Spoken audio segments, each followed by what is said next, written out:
everyone, my name is Cody Brothwell and I'm currently 19 years old. I decided to make this documentary just to go back and document my progress in becoming at least a private pilot.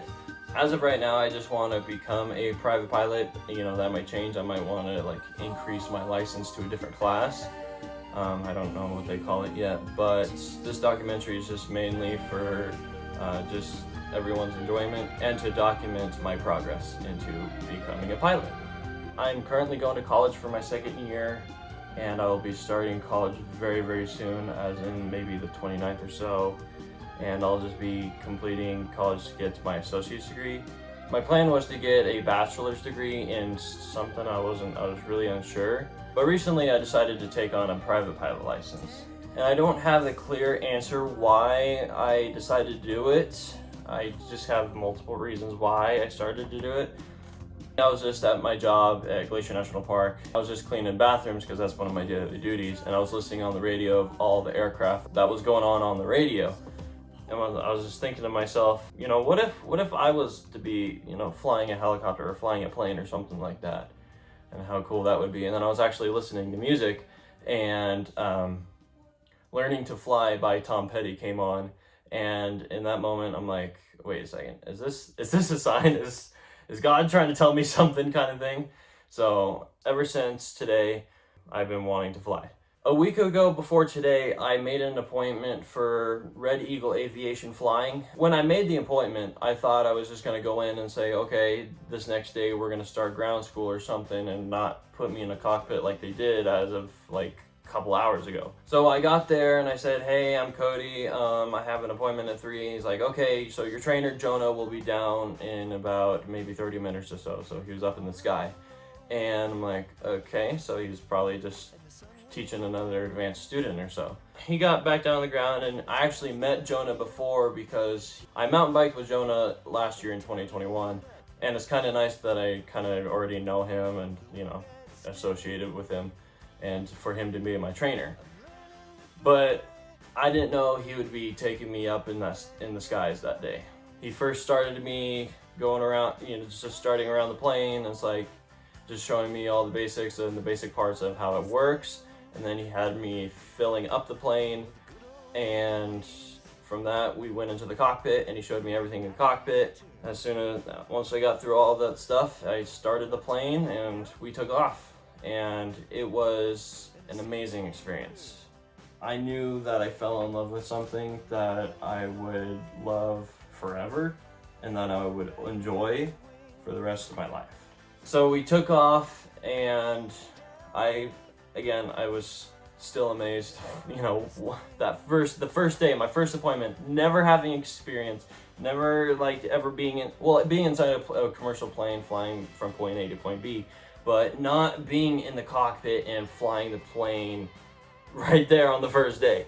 So took off, we gained up to 5,500 feet. After that, he just started to teach me everything about it and how to just do basic maneuvers and just stabilize at the sky. And I'm glad to know that he was comfortable with me. And I'm glad throughout my training, he's going to be my trainer throughout the entire thing. August 25th is going to be my, I believe, I'm going to have to check the calendar now. Yeah, August 25th. So August 25th is going to be my second time flying. While he was on the plane, he recommended a couple of ground schools online because you have to complete ground schools online. But again, I'll keep you guys updated and let you know what's going on.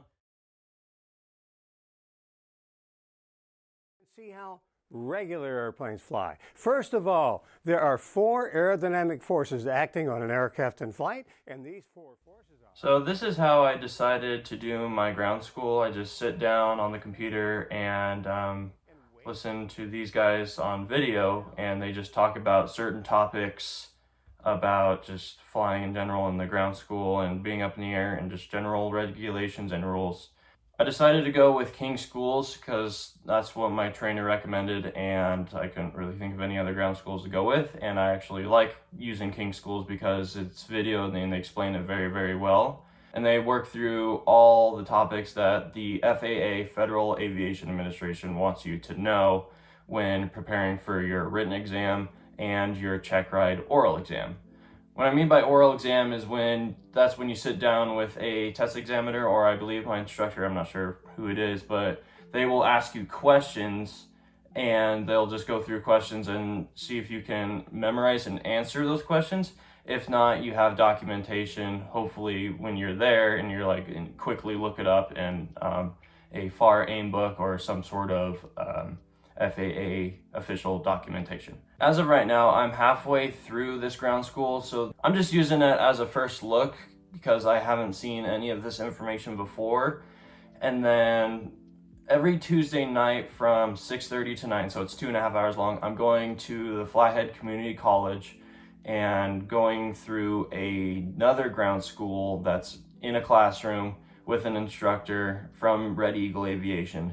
And he talks about doing that oral exam with an instructor or a teacher or a test examiner or whatever. And he also is going to talk about just everything you need to know for the written exam. That started last week, and it's going to run through November 15th, every Tuesday, once a week for 9 weeks. I'm using that as like, backing up and trying to remember, like, all right, I kind of learned this in the kink schools online when I'm watching these videos. Previously, for work, for like my full-time job, I was working a concrete job for a private contractor, and I recently left that because I got the opportunity to work at the Glacier International Airport just outside of Kalispell.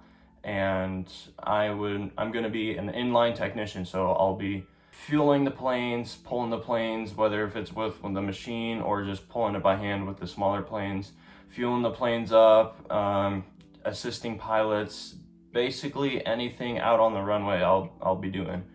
And I'm really excited for that. To this day, I've been on 2 other flights outside of my intro flight, like I said, back in August.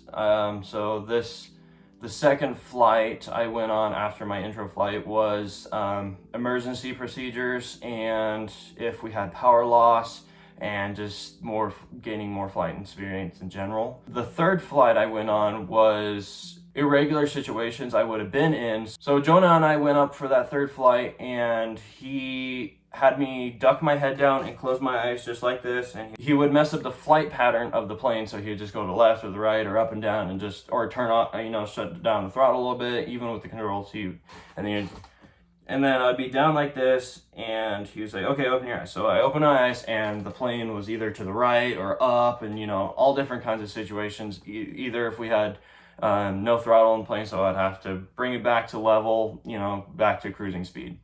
And so that we just trained more on those. According to my logbook, I am 3.8 hours into my training, and I learned from the first ground school at the Flathead Community College that it is required that you have 40 hours of flight time, various cross-country, night, solo, obviously with your trainer and everything, and those 40 hours is required. So as of right now, I'm only at 3.8. So this is just an update of what I've been doing lately, and of how many flights I've been on, and what I'm doing for work, and how I'm paying for all this flight stuff, and how I'm learning all this information. And also, this next coming week, I have a medical certification that is required for me to fly, just to ensure that they know that I have good hearing, good vision, and overall health. And I'll be going down to an aviation doctor. The difference between a normal physician and like a aviation doctor is that he just has the ability to give people an aviation medical certificate. He just has it as an add-on for his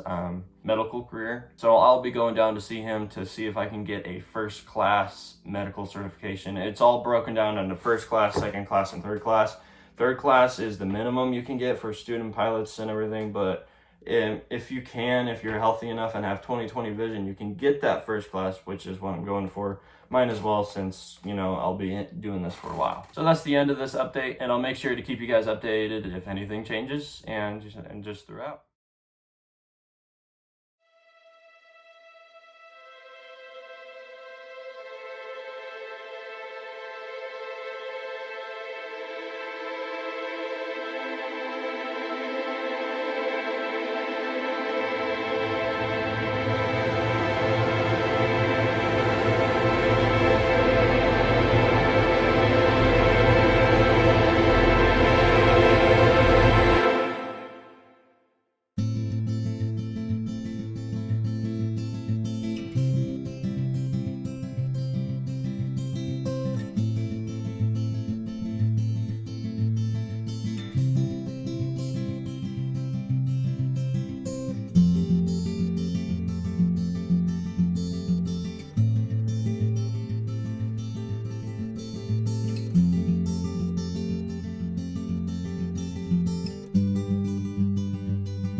Wow, it is February 7th. It has been so long since I've done my last entry. When was that? Like September or something? I haven't been doing much entries because I've been busy finishing ground school, and also generally I've been just working at the airport and working full time for them. Since my last entry, I have been doing a lot more flying. I am now at 20.6 hours, and there have been a lot of things we've done in the past 4 months. We've been on my night cross country. I went up to Eureka, which is a 2-hour drive north, but it's only a 30-minute flight. I've also been just going back and doing things that are required for me to do during my check ride and my physical exam, which is just those stalls. Stalls are just when you can bring the airplane up all the way until the wings cannot support the weight, and then it just drops, and then you have to recover from that nosedive position.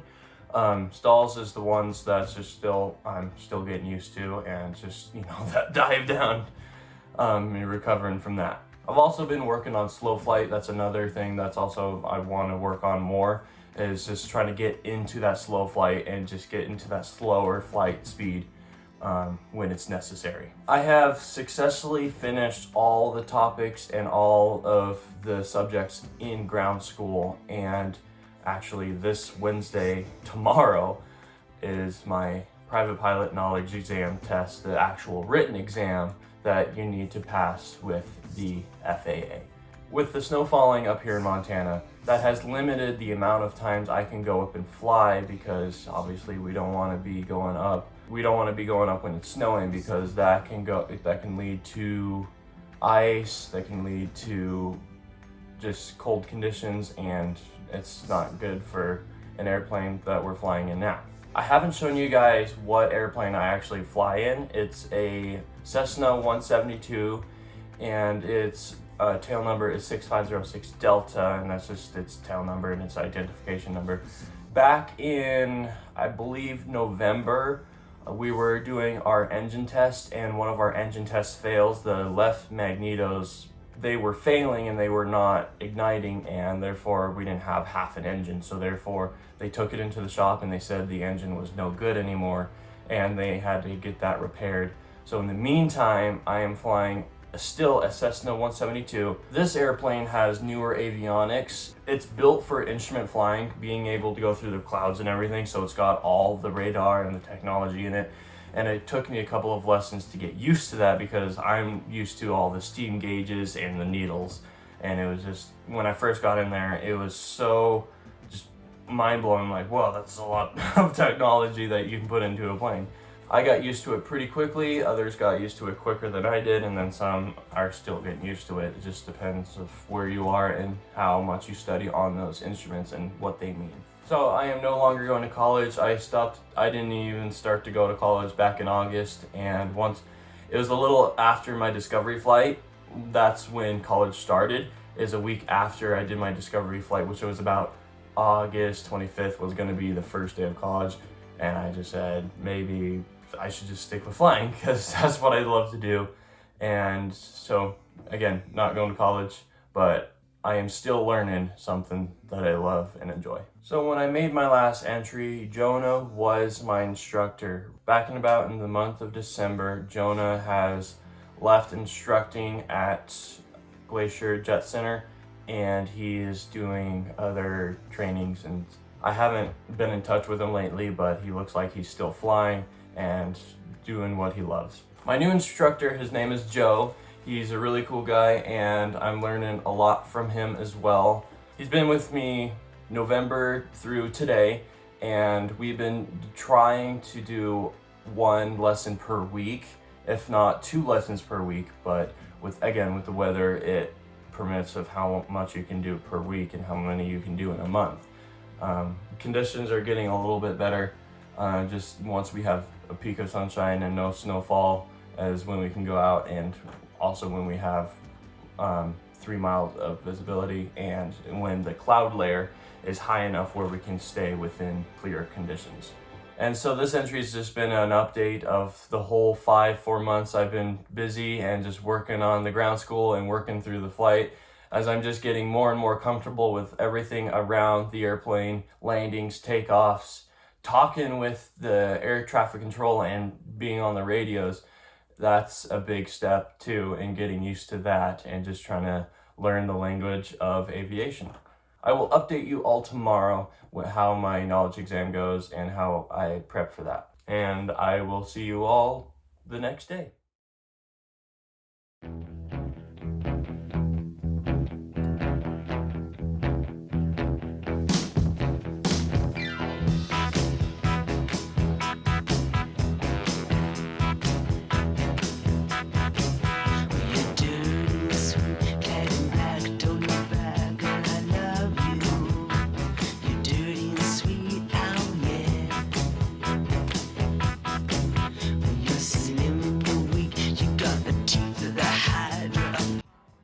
The FAA private pilot knowledge exam went great. I did successfully pass with a 75%. My score was 45 out of 60 correct.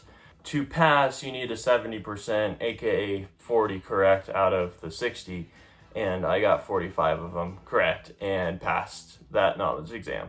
Since I passed this test, they now gave me a report stating that I did pass the test, and now I am able to start solo flying when I feel comfortable. So I'll be flying in the airplane by myself and training on that, because there are hours required to solo by myself and do a certain number of landings and a certain number of takeoffs solo. That is within that 40 hours total.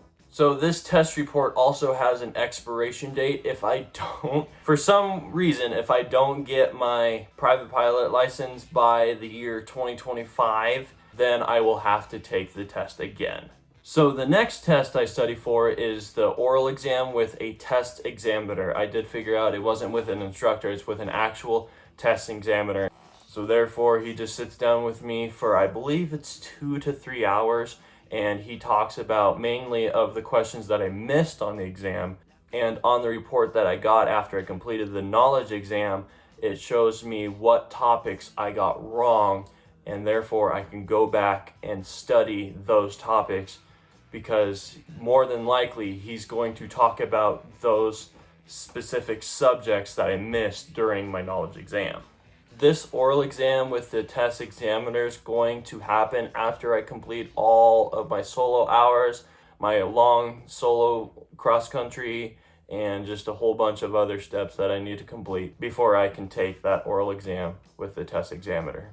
And then after I take that oral exam, after that, the same day is the actual flight exam. That's where you test my actual knowledge in the plane with stalls, slow flight, cruising, altitude, steep turns, and overall just physical performance in the airplane. I felt like I did pretty well on the knowledge exam. I wish I would have scored a little bit higher, but there were a lot of questions on there that I was not expecting to be on there, because I was studying for it really good. There were just a lot of questions that I didn't know that were going to be on there. According to the test results, I went through the test codes, and it looks like that I got most of the aerodynamic questions wrong in that subject. Also, just with the federal aviation regulations, just the airman laws, I also got incorrect most of those as well. So I will most definitely be studying on those more often than most, and gain my knowledge mainly on those two subjects while working outside of all the other subjects. But all in all, the test went very, very well. They just sat me down in a room. The test was actually on a computer where it was just a 3 multiple choice question for 60 questions. And they had noise canceling headphones in case you wanted them, which I did use them in that case. They also gave you some scratch paper and the figures if you needed it to complete the question. It was a very organized process test. Again, I just wish I would have scored a little bit higher, but hey, passing is passing. So from this point on, it's just time to finalize everything that I know in the airplane, and time to restudy those questions that I missed and make sure I keep up on those, so then I can successfully complete the oral exam and the actual physical exam. And I'll keep you guys updated on how that's all going.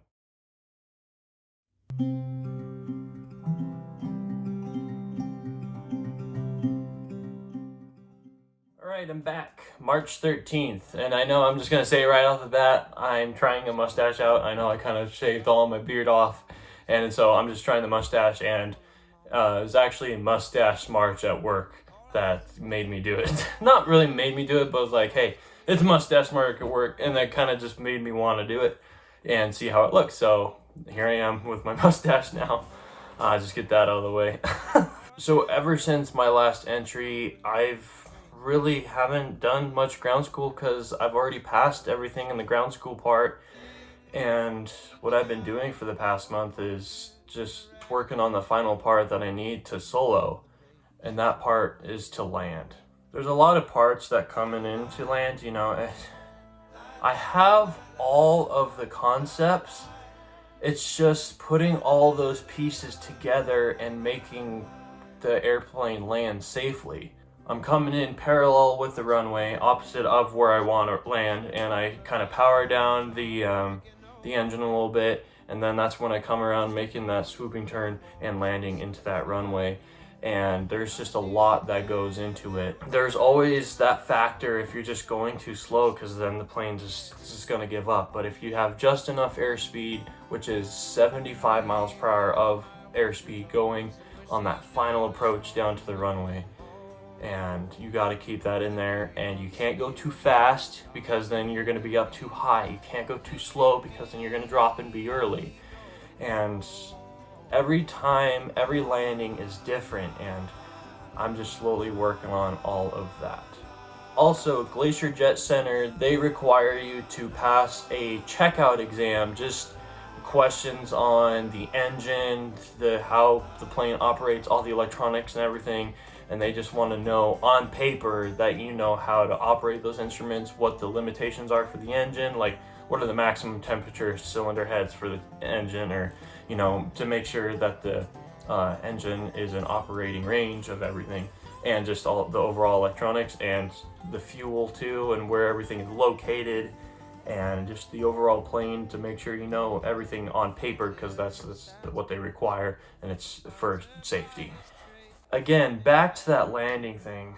My goodness, it's again, I say it every time, it's different every time. That's what my instructor Joe says. You know, it's a different landing every time, and it's just putting those puzzle pieces together, that airspeed, that, you know, talking to the radio. You know, what's great about being at a towered airport is that once you're parallel with the runway and you're about to make that turn into the runway, way back here, we call it midfield, so you're just like halfway until you have to make that turn, and you just call them, hey, I'm coming in to land, is it okay to land? And it gives you to clear to land there, and then you don't have to worry about the radios at all once you're cleared to land. You're on the radios a little bit more at a non-towered airport, because you're saying like, here, I'm coming in on a left downwind, which is when you're, so say this is the runway and you're gonna come around and make this turn, so this is called the left downwind. Then you're at the base when you're like 90 degrees from the runway, and then once you're on final with the runway, it's literally called you're on final for the runway. So you're saying, hey, I'm here, then I'm here, then I'm here.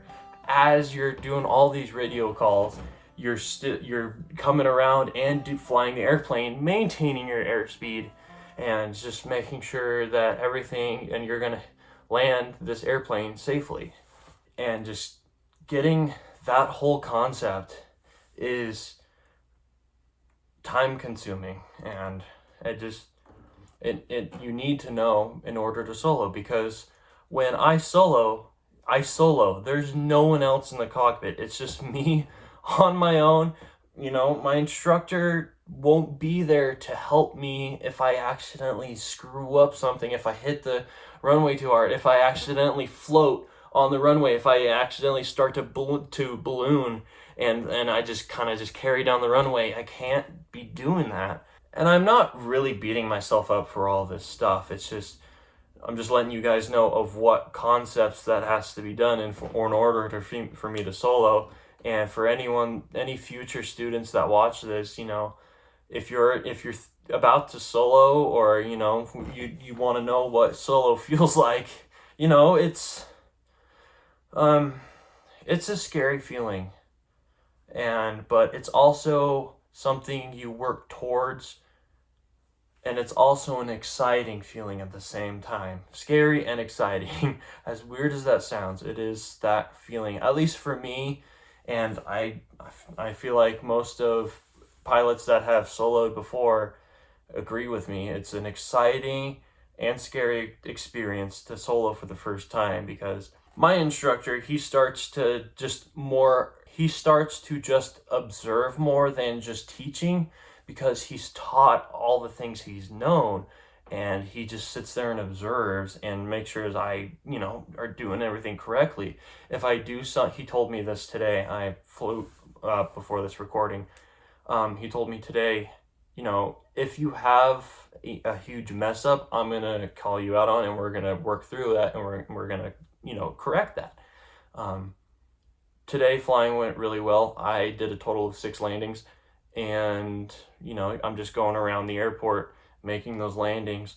Actually, I'll put up a chart right here, and yeah, I'm just going around the runway, and I'm just going up and around, just making circles at the airport, and that's what the map looks like when I'm looking at it in my charts. So, and if he just observes, and he just says, hey, okay, next time we'll do this better. Or if I pick it up myself, if I say, oh shoot, that was a little rough because I didn't do this, and he's looking for things that I pick up and correct, and if I do not know what I did, he'll be like, okay, this is what you could have done better, kind of thing.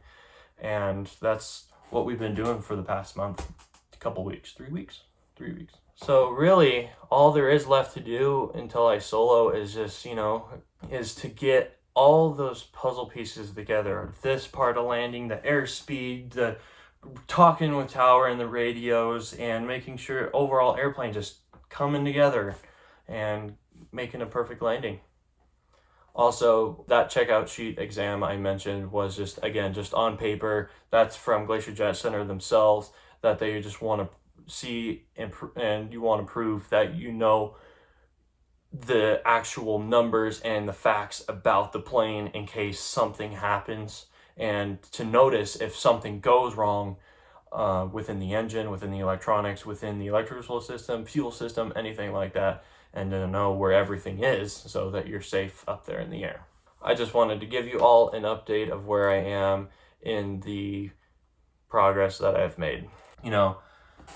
Again, it's exciting, and wow, it's exciting and scary all at the same time, because there's gonna come a time when my instructor, this person I've flown with for what am I at, 23 hours now, and a little bit more after that, so he's not going to be up there. It's just going to be me, and when he is up there with me and he's observing, I'm just kind of talking what I'm going through, and that will help me when I am up there by myself, because it could get real quiet and just me in the airplane. So when I'm talking to myself, going through what I'm doing, and make sure ensures that I am safe up there by myself. So just keep cranking on soloing, and I will most definitely update you guys if there's anything else going on. If not, then I will update you when I solo.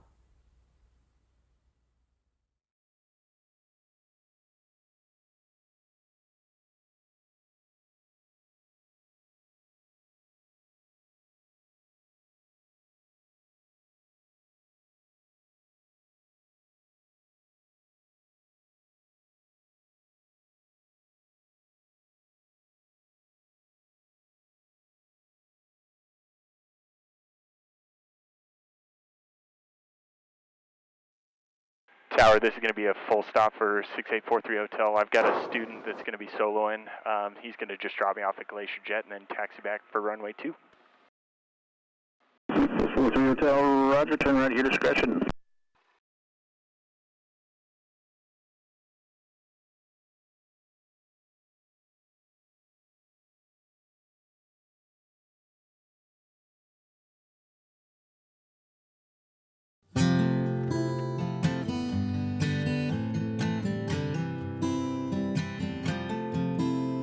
Pushing past the limit, tripping on hallucinogenics.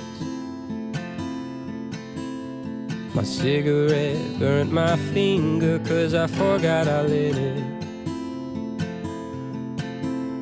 Ripping with my sinners 'cause fuck it, man, I ain't no beginner.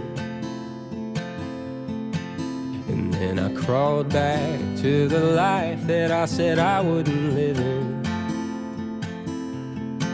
'Cause I just couldn't open up, I'm always shifting. Go find yourself a man who's strong and tall and Christian. Glacier Tower, Cessna 6843 Hotel, holding short, runway 2, ready for departure.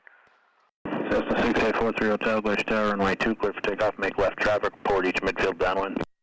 Clear for takeoff, making left traffic, report each midfield downwind. 6843 Hotel, runway 2. Pushing past the limit, tripping on hallucinogenics. My cigarette burned my finger 'cause I forgot I lit it. And just like that, I have officially soloed. It's, like I said, it was an experience that was really exciting and scary all at the same time. When I was going back out to the runway, I looked over at my seat and I'm like, shoot, I'm all by myself now. It's an experience I'm gonna remember forever. I'm never, ever gonna forget it. I just did a total of 3 takeoffs and 3 landings and came back, and that's all it takes for me to officially solo. In that last picture, that was part of my t-shirt. It's actually hanging right there now, and that was cut out in the back of my shirt, and I'll put up another picture right here when I got back in. So that signifies that a student has soloed, but they do that because back in the day when they didn't have communications or headsets to wear, and they didn't sit side by side, they sat just like this together, and so the instructor would sit in the back and the instructor would pull on the student's shirt to tell them to, pull on the right side of their shirt to say go right, or pull on the left side to go left, or the rest of the shirt to go, or the whole shirt to go up, or push down on them. And that's how they communicated back then. So, and it was all commonly known as their tail feathers. So when an instructor cut that off, that signifies that the student no longer needs the instructor. My first couple of takeoffs went well. The landings were a little rough. I mean, that's really with everybody. That's what my instructor was saying. I feel like it was a weight thing, because when I came down too hard on the runway, and I would literally bounce the plane and then I'd become airborne again. And I would have to gently just bring her back down and maintain my airspeed and everything and just hold the plane until she came down on the ground, and then I could relieve that pressure once she's all 3 wheels are on the ground. Once I kind of figured that out, I was like, okay, so then I just really have to hold the plane and keep control of it.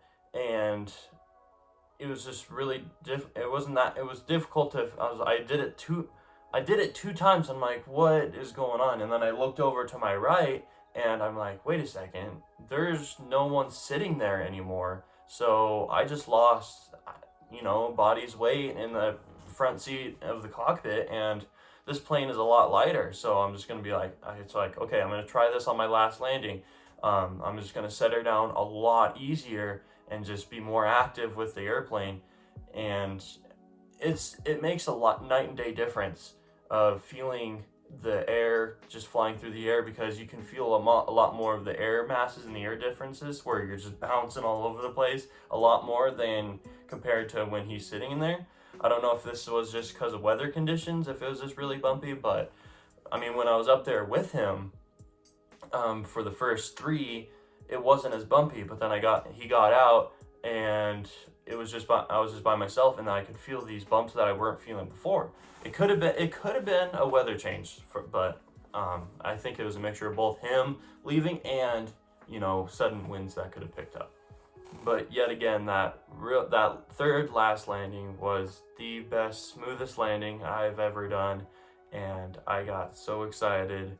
And I just remember I have my audio recording where I was just screaming into the microphone and just celebrating to myself, and my goodness, it was amazing. And I'm not done from here, but that was a really big hurdle that I got over, is to solo like that. What's remaining now is that I have to do a couple more cross countries. I'll probably go back up to Eureka again. I mentioned doing my night cross country to Eureka, but we're going to do it in the daytime now. I'll do that with Joe, and it's required that I still do it with Joe.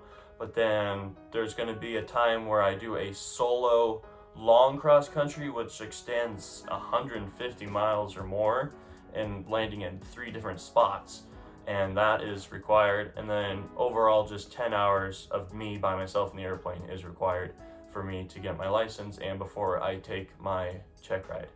No, but this soloing hurdle was a big one, and it's such a exciting feeling, and it gives me so much more confidence just to keep going and to keep pursuing and my dream into becoming a pilot. And it's yeah,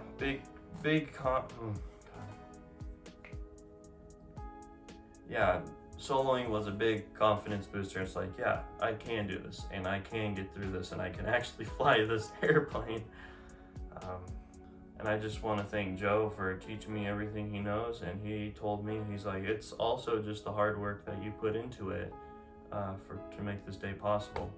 Again, I just thank him for everything he's taught me throughout this process so far.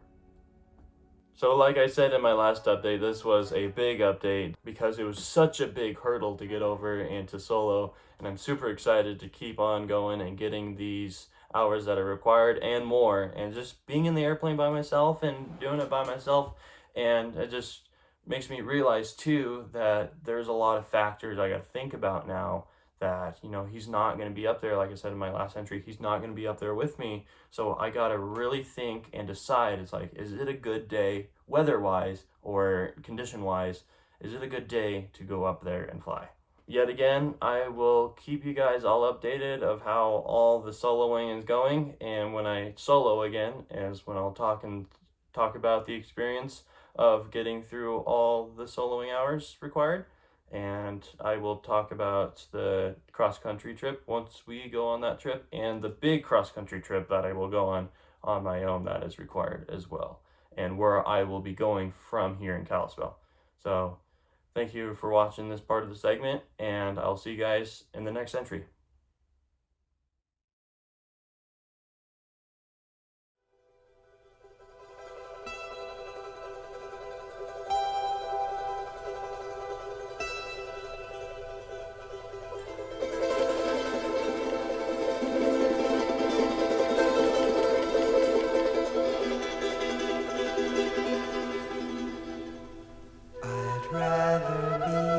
Sparrow than a snail. Yes, I would. If I could, I surely would. Wow. July 6th. It's been a while since I've done an update. I think it was like 3 or 4 months ago when I did my last entry when I first soloed. All I've really been doing is a lot more just solo time and getting those requirements that are needed, solo hours required for me to get my license and knock down those checkpoints that I listed earlier on in this video.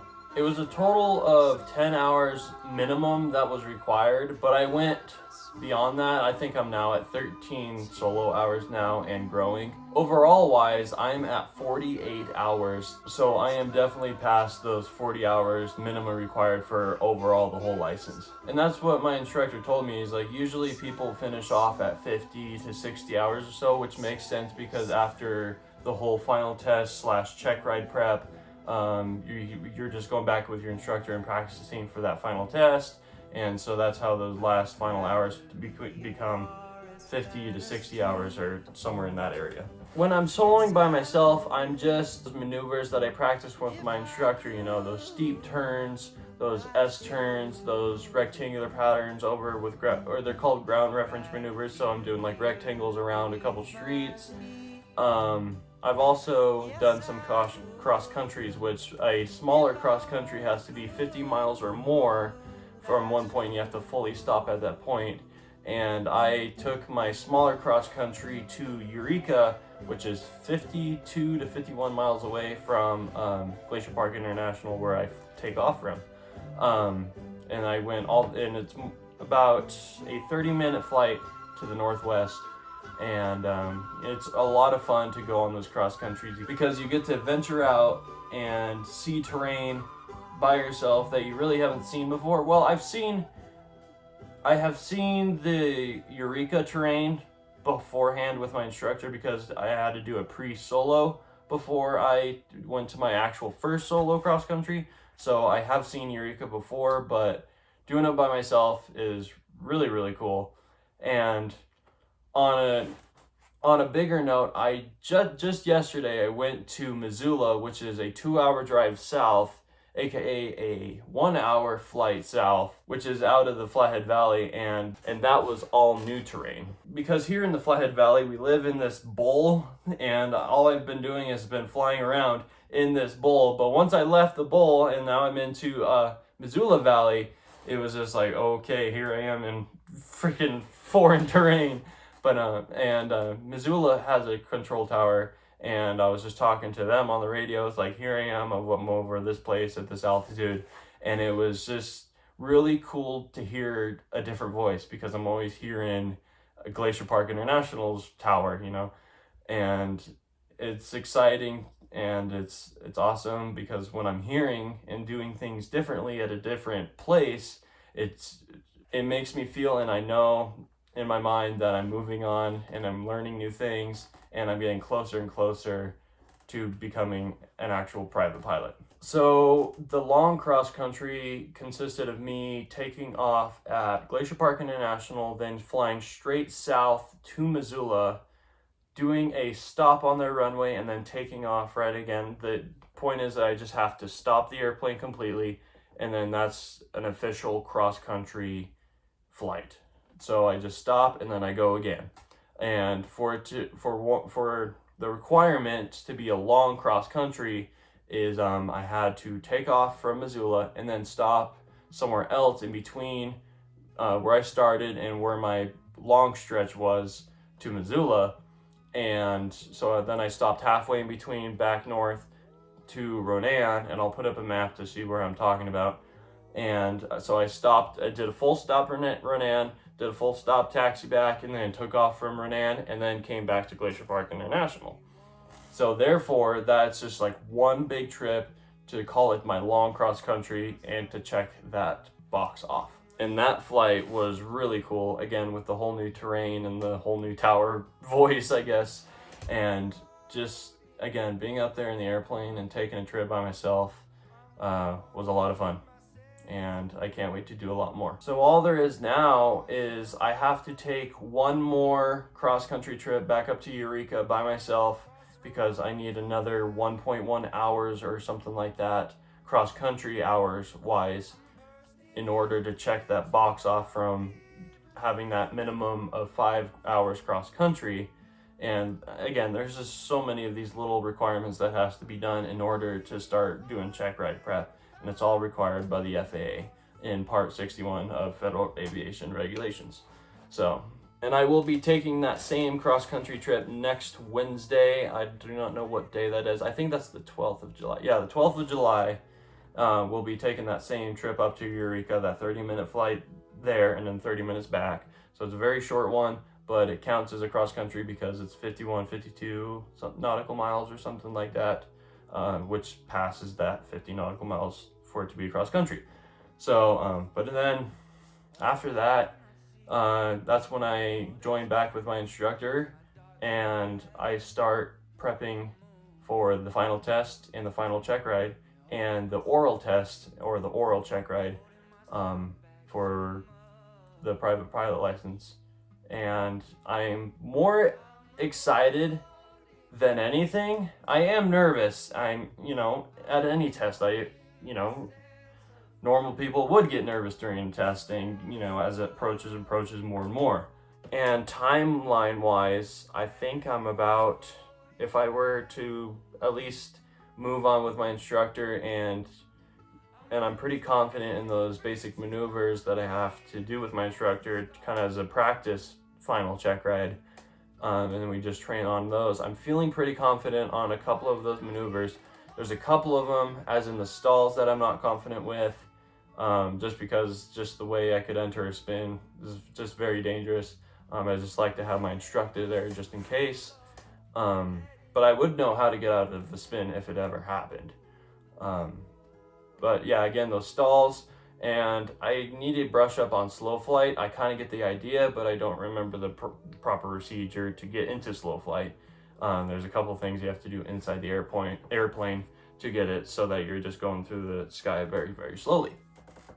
But other than that, steep turns, ground reference maneuvers, those are all ones that I'm pretty confident in. So yeah, like I said, I think it's going to be maybe another month until I'm taking my final check ride.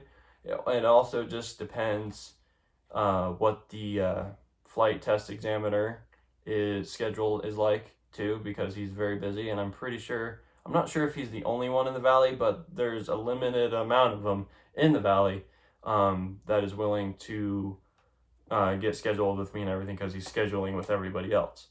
So, once my instructor feels like I'm ready, and I obviously personally feel like when I'm ready to take that trek ride, I'll schedule that with him, and I'm thinking probably a month and a half, if not 2 months maximum. I will be taking that attempt for the oral final exam check ride, and if the weather's good the same day, the final physical up in the sky with the test examiner as well. But for these next couple of months, I will just be with my instructor, practicing on all those maneuvers and all the knowledge on the oral part of the exam, and just sitting down with him and making sure I have all the aeronautical knowledge that I need in order to pass, and have all the aeronautical knowledge in order to pass with the actual flight examiner himself. And I will definitely keep you all updated of how all that progress is going and what we're kind of practicing and going through and all of that. So I will keep you all updated till next time.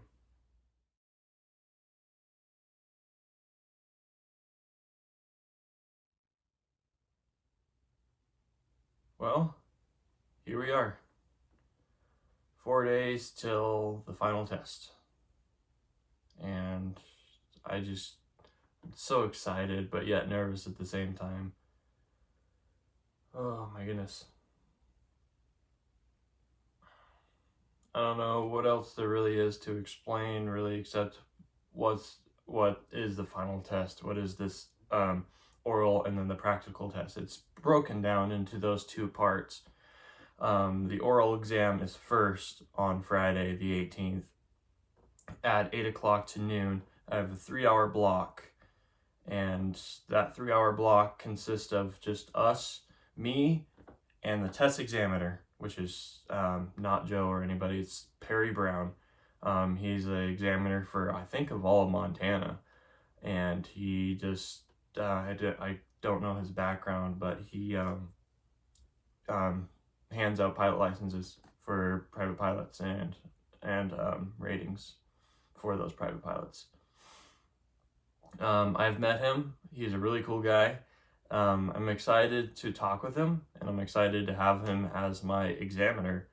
So the first portion to this test is the oral, like I said, where me and him only are sitting down in a conference room, and we are talking about everything, things with the airplane, cross-country planning, and risk management, and dates of my medical certificates, and what documents I need for me in the airplane,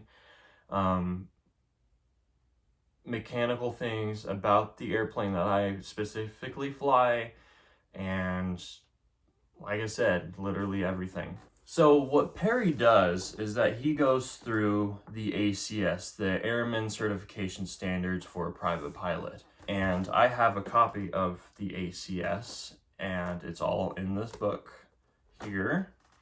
And what it is that was actually the study guide for the airman certification. So it's just a little bit thicker and has it kind of broken down into piece by piece. This is the actual airman certification standards. So it's a lot thinner, thank goodness.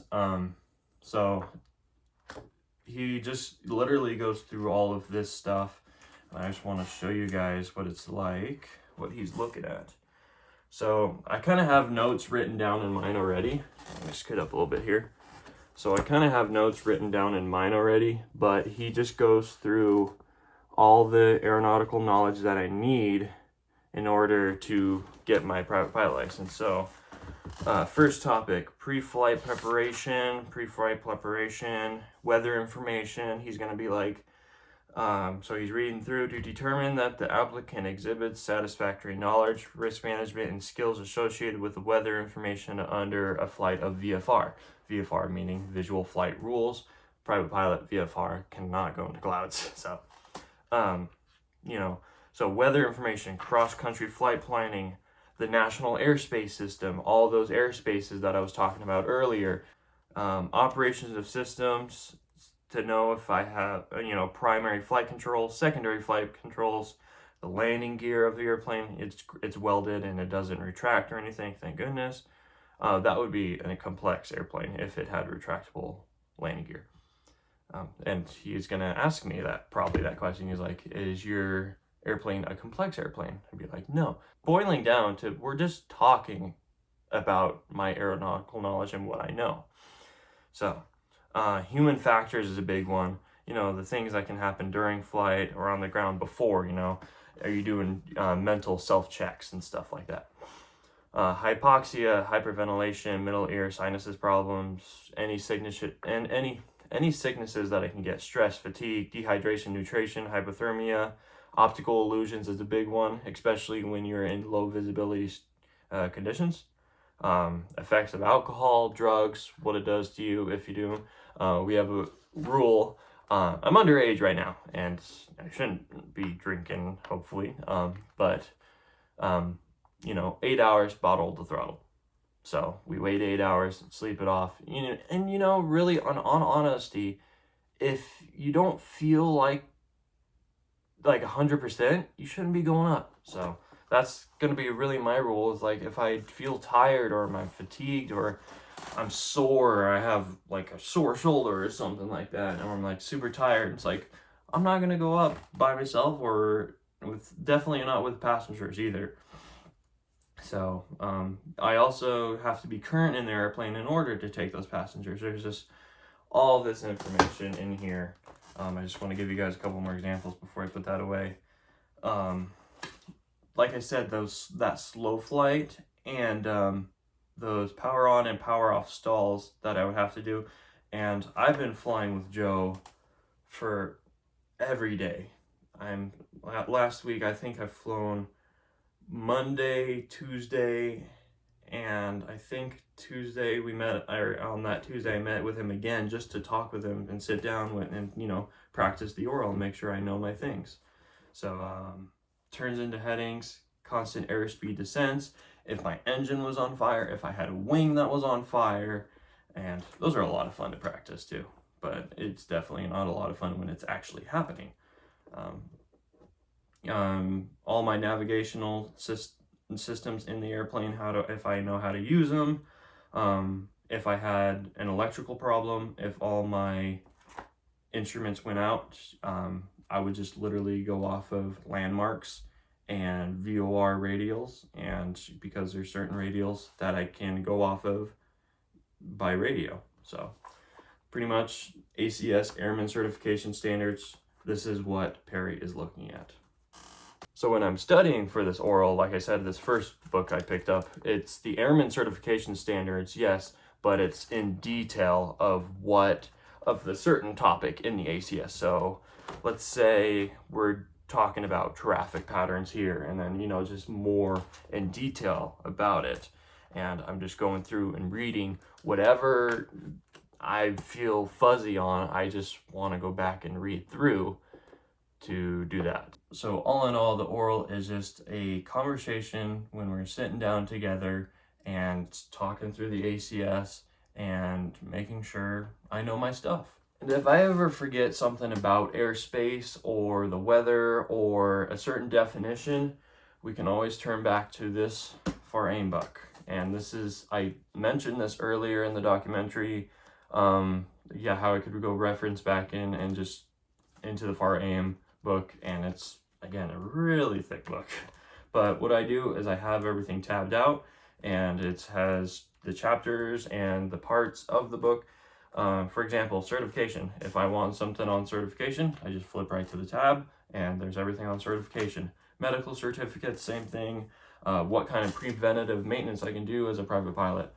Everything like that. Like I said, those airspaces in the actual AIM, which is the Aeronautical Information Manual, which is different from the FAR, which is Federal Aviation Regulations.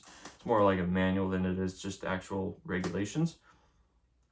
If I wanted to go to airspace, and this is 100% okay if I go to this once in a while, but not like all the time. So let's see if I went to airspace. Yeah, here it is. Chapter 3, airspace in the AIM. Class A, B, C, D, and E, and G. And they're all listed of, the visibilities and everything. And just here in this table here. So there's all class A through G.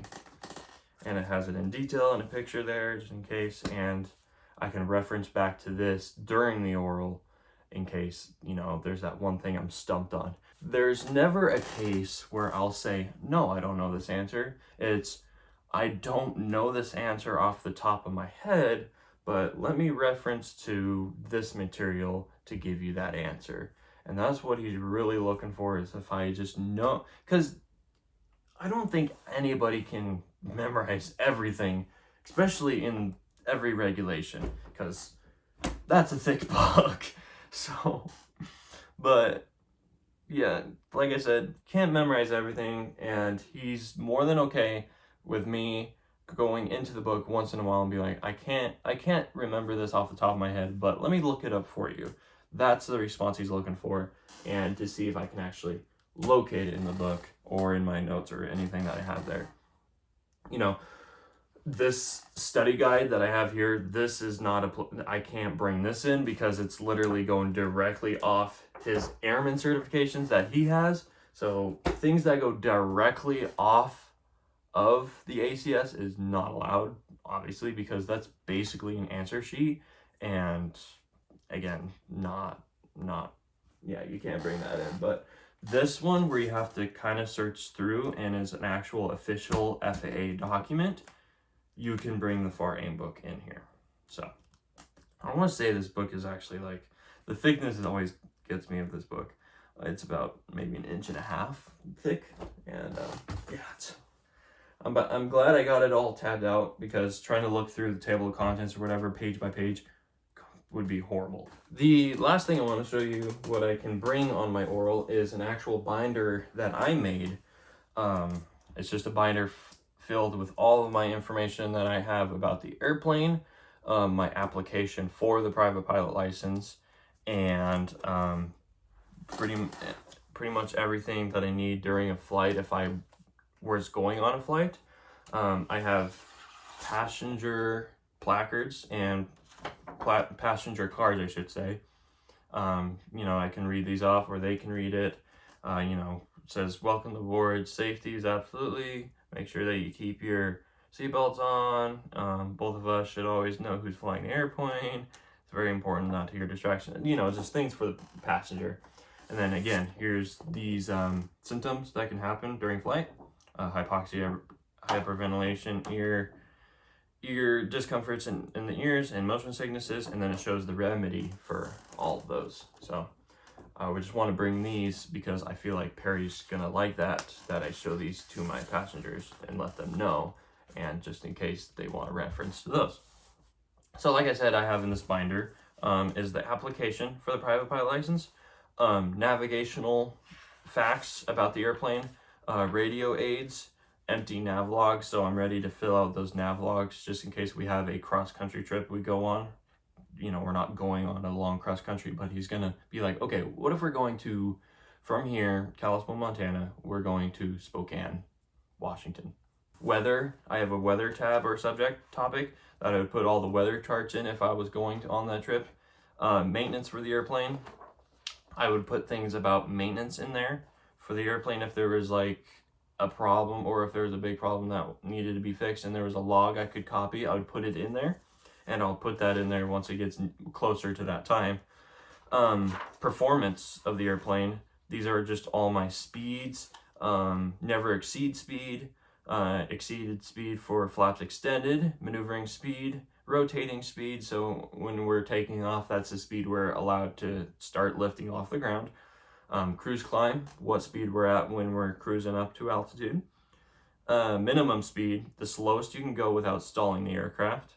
And again, those stalls are getting a lot easier and easier in the airplane.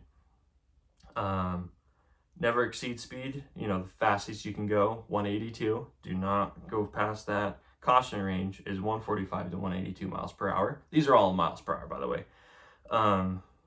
And normal operating range is 61 to 145, which is a green arc on my speedometer, or my airspeed indicator, not speedometer. And then it shows like all my oil temperature stuff and my engine temps and everything. Fuel, what is it in numbers, what is everything. So cruise performance, how does the airplane change with altitude, because you're going to have different performance and fuel consumption and range and endurance and burn per hour, and just different range and how far you can go with performance. And takeoff landing data, just in case I need to make a quick reference of like, okay, what if we're going to be in a short field? Can I actually land in this field? And make sure I have enough runway available to take off and land with my weight that I have.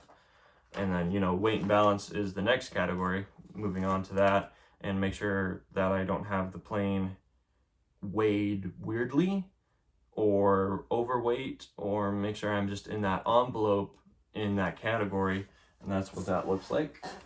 And make sure I'm in that category, or either or category. I just gotta make sure I'm in that envelope related to center of gravity and the actual weight of the airplane. Max is 2,300 pounds. Useful weight is about 900 pounds, I think. And there's that. And I would always love to add full fuel tanks. Charts.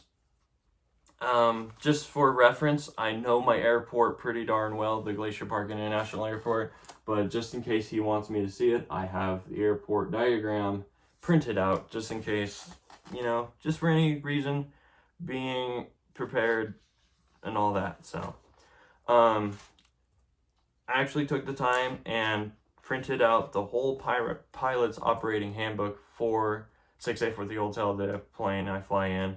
And it's 92 pages long, just in case, I don't have it for some reason, or I just want a reference to it, because the actual POH, so it's always in the airplane. I could look it online, but if I don't have access to it online, then I will just reference back to here, because I have it fully printed off, just in case, And a lot of this stuff is just in case. So, and then after the whole oral is done, and I pass the oral, then it's on to the second part of the final exam, and that is the practical test, where we actually go up in the airplane and we do all the required maneuvers according to the ACS.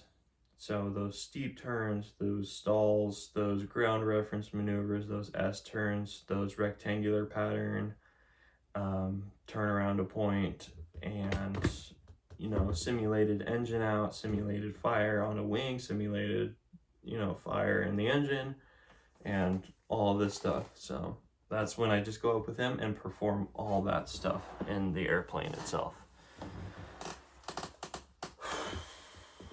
And like I said, 4 days away. It is the 14th now, and it is on the 18th, starting with the oral at 8 o'clock in the morning, going from noon. 3 hours if I need it, and we'll probably go to all that.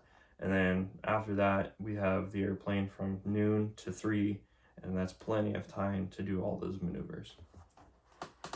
So, and I'll keep you guys all updated as soon as I can. I'm just gonna be here studying with all the knowledge that I need, and to make sure I know the far aim in and out of where everything is, at least. And I fly with Joe every day except Wednesday. Wednesday I will be by myself flying, just kind of coming to my senses and like, all right. And then Thursday we fly one more time, me and Joe together, and then after that on Wednesday it's me and Perry. So I fly Tuesday and then by myself Wednesday, and then I fly with Joe again Thursday, and then Friday being the test. So, and I'll keep you guys all updated as we are here in the final stretch for the private pilot license.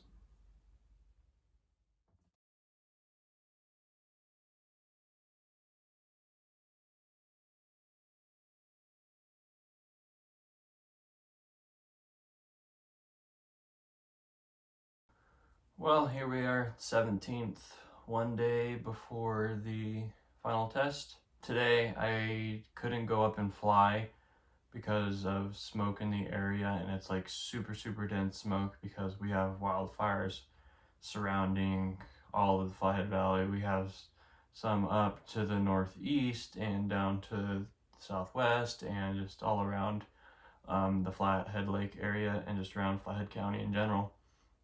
So with that being said, smoke was really dense, and we could barely see maybe a mile, 2 miles in front of us, and so therefore we can't go up and fly, which is okay because I'm feeling confident in the flying part of the test. So what I did is we just practiced different topics in the actual oral conversation of the test, and we hit all of those topics that are listed in the ACS for a private pilot. And we talked about that for about, I'd say about an hour, 45 minutes. And then after that, I met up with a new instructor in the area. His name is Kohler. I've never flown with him or, really like sat down and talked with him before. He's just new to the area, and he is a really great instructor too. And so we just kind of sat down in the conference room at the Glacier Jet Center where I'm going to have my test tomorrow. And we just went through for at least 2 hours and did a whole practice oral. Like, we went through all of it. And there were a couple things, very small little things, like things I can study within like 30 minutes and just be like, oh, okay, that's what that means. But everything else was just on spot, he says, and it's like if this were real, I would have passed you, kind of thing. So like I said, he's just like, just get those small little subjects studied again and just learn those a little bit, and you should be golden. So here I just studied those areas, and I'm ready for tomorrow. Whether I'm ready or not, it's coming. It's tomorrow. So we are definitely doing the sit-down conversation, the oral part of the test. That's going to be for at least 3 hours, I think, maximum it's going to be. But it's hard to tell with the smoke if we're going to do the flying part of the test, which is called the practical test. And that's when we actually go up and fly and do the maneuvers that are required to become a private pilot. Stalls, slow flight, and all of those. So, like I said, with the smoke, it's super dense.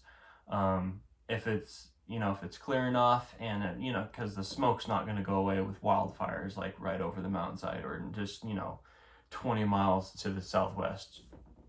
And so, if it can at least clear up just a little bit, just enough for us to go up and fly and get those maneuvers and everything done, it would be an absolute miracle if it was clear enough. I say an absolute miracle because right now the smoke is really dense. Like, you can only see 2 miles, maybe a mile in front of you. So, which is IFR conditions, can't fly when I'm a VFR, private pilot, which is visual flight rules. So that's all I can say for right now, and I will let you guys all know what happens tomorrow, obviously, if it's a pass or a fail, or, you know, halfway get it and then pause the actual practical part. So, but I will let you guys know of the pass or the fail of the private pilot check ride for the license.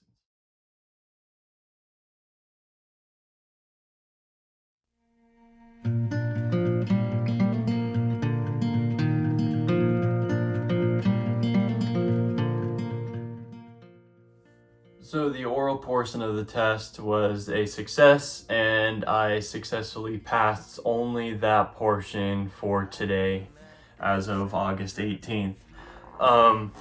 The visibility and everything for the flying portion was good enough, but the wind picked up and it was just getting too windy. I mean, it was probably 20 mile per hour to gusting to 30 mile per hour winds in that situation. So it's actually windy right now, and I would be up there right now if I were to be being tested, if I didn't say let's pause the test and continue at a later time. So with that being said, I have passed the oral and the actual sit down conversation and the knowledge conversation with him, and that part is done, and it is passed for 60 days, and I'm rescheduled for this Monday afternoon, which is the 21st, I believe. And I rescheduled for that afternoon, and that's most definitely in those 60 days. But if I fail to take the flight portion and complete the test within that 60 days, then it starts all over again after that. But again, 60 days is a long time, and that's a lot of chances we could go back up and at least get that flying portion done. And like I said, I didn't want to go up today with the winds. That was my call, because I don't want to have to be fighting the wind up there, and when I'm already being tested and I have to stay within certain zones and certain altitudes and certain just headings, and have to be proficient in the airplane just with landings and everything too, because wind is a big portion of it. So I would like to go on a day where it's a lot calmer and not gusting like it is right now. So I decided to postpone that, and so therefore I got a letter of discontinuance, not a letter of approval or disapproval. It's just a letter of discontinuance, and therefore it's just a pause on that as well until Monday afternoon, and we'll try again. The oral portion went really, really well, and he said that I did really, really well as well, and I knew my information really well. There was just a couple of really small things about just the weather, and there is a lot on the weather. A lot of it was just winds aloft, and how there was a certain weather code that I didn't know. I think it was 9900 at like 34,000 feet or something like that. It was just a certain weather code that meant something other than the winds up there at that altitude. And there was just small little things about performance, making sure I'm just getting my altitudes right, and making sure I'm getting what information I'm looking at is correct and current on that. So with that being said, I will keep you all updated. Obviously, I will keep you all updated to see how Monday is looking out, to see if it's a calmer day, and if the smoke holds out like it did today. Like, the smoke is almost non-existent today, and it's a beautiful clear day, but like I said, the wind held that back as well. So it's got to be at least somewhat calmer for those winds, and I hope that Monday holds out smoke wise and the wind holds out as well on that day. At least, I can have a little bit of breeze here and there. It's not going to be 100% perfect, but I would just like better conditions than it is today. So I'm hoping Monday is good, wind-wise and smoke-wise and cloud cover-wise, just all around, within good minimums there, and I will keep you updated when Monday comes around. I could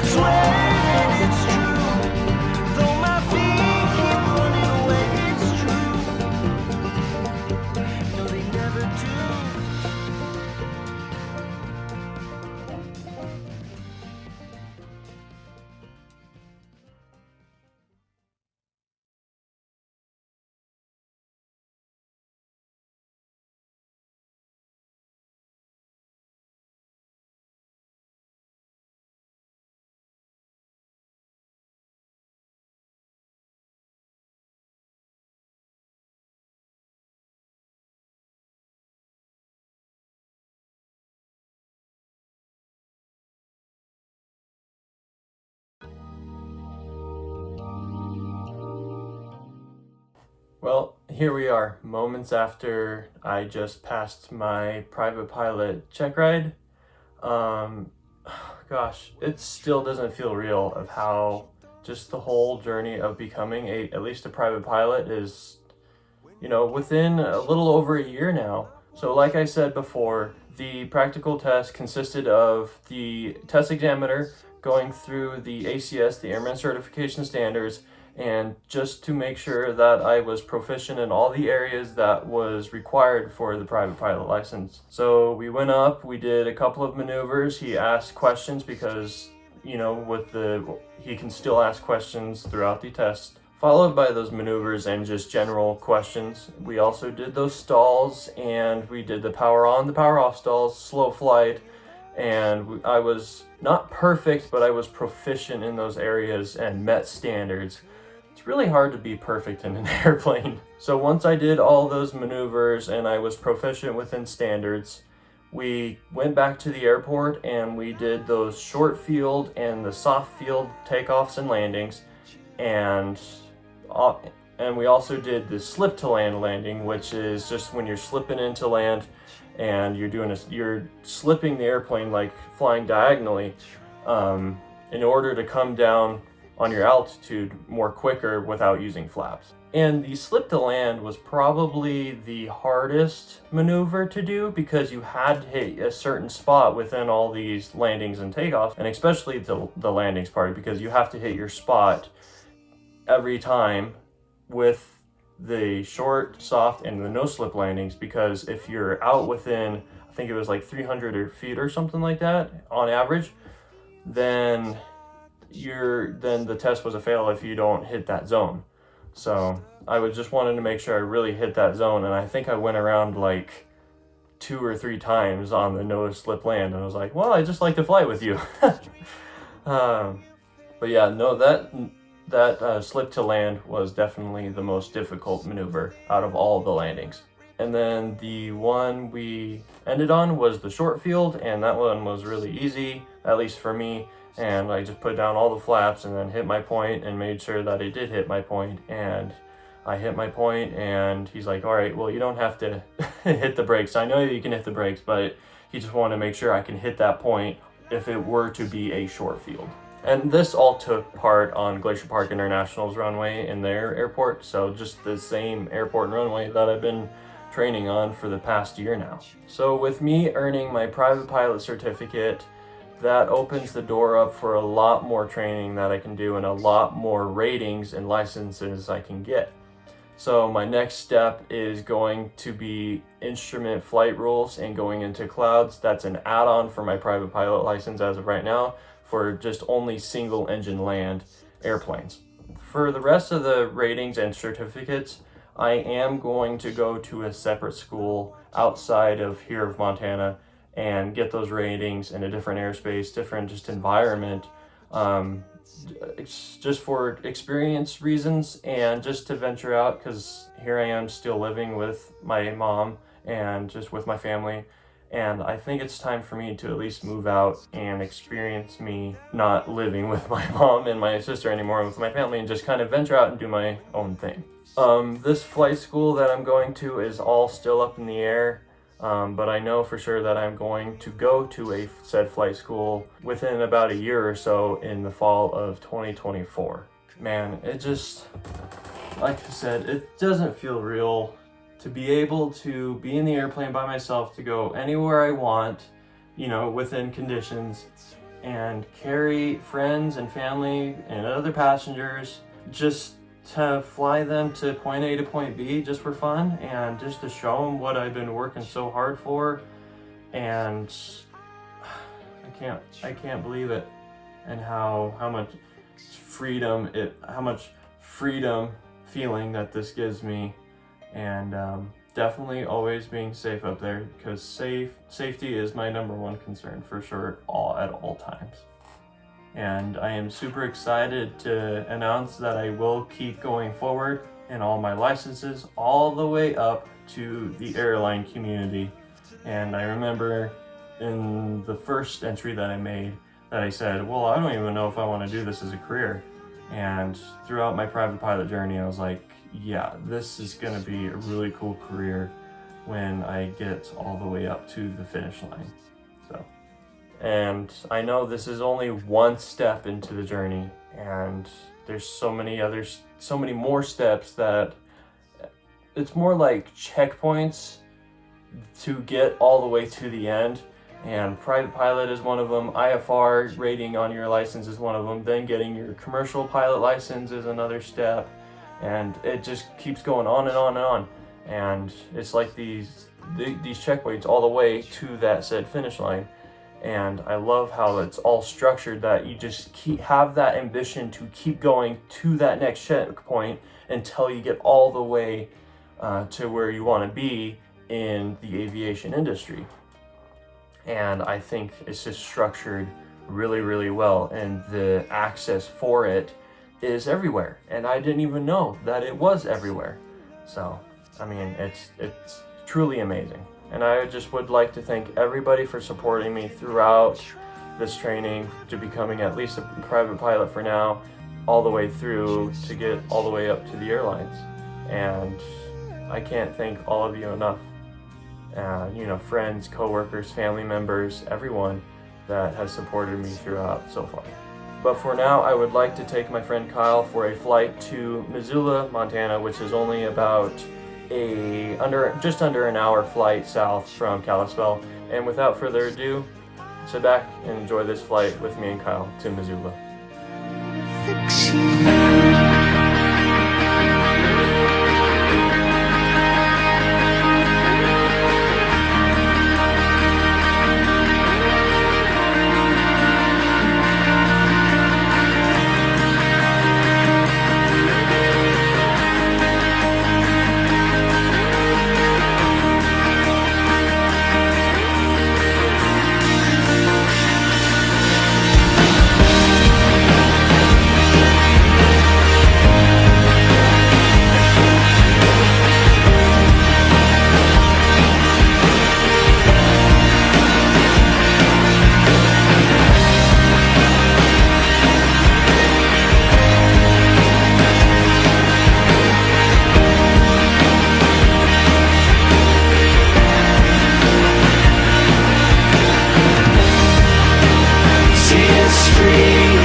Lights will guide you home and ignite your bones, and I will try to fix you.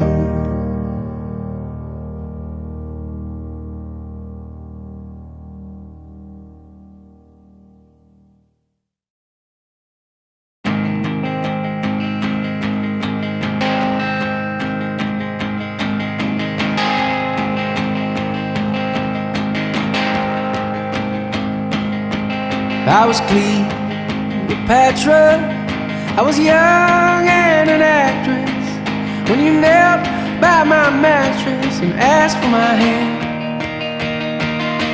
But I was sad you asked it, as I laid in a black dress with my father in a casket.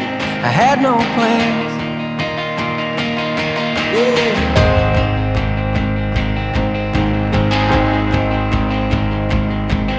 And I left the footprints, the mud stain on the carpet, and it hardened like my heart did when you left town.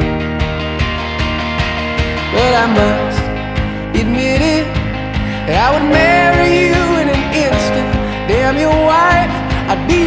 mistress just to have you around.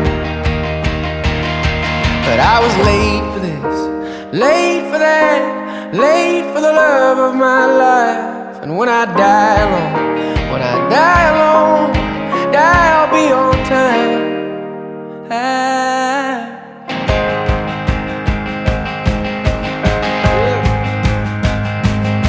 And while the church discouraged any lust that burned within me, yes, my flesh, it was my currency, but I held true. So I drive a taxi, and the traffic distracts me from the strangers in my backseat that remind me of you. But I was late for this, late for that, late for the love of my life. And when I die alone, when I die alone, when I die I'll be on time. The only gifts from my Lord were birth and death, divorce. But I've read this script and the costume fits, so I play my part.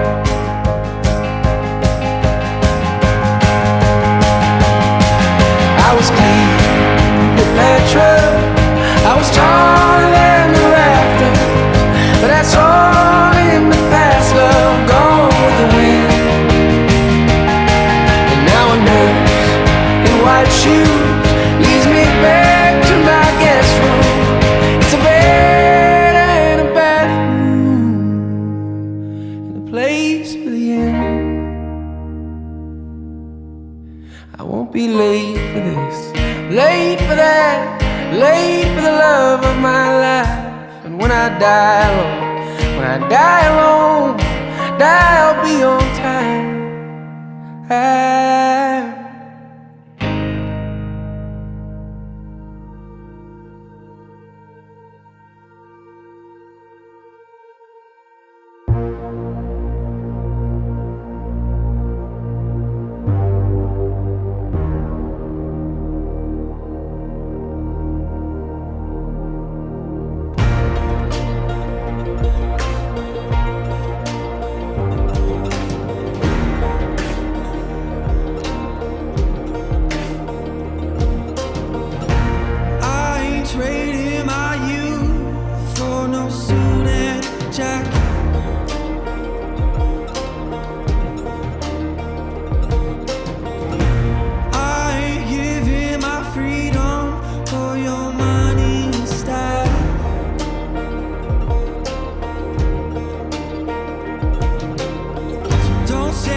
Trading my dreams for no 401k.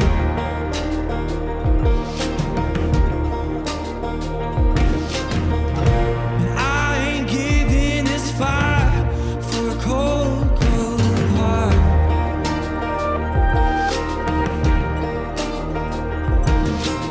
So don't say I'm getting colder,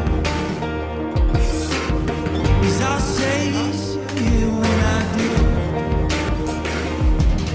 'Cause everybody I know is growing old, too quickly. And I don't wanna go, no, how am I supposed to slow it down so I can figure out who I am?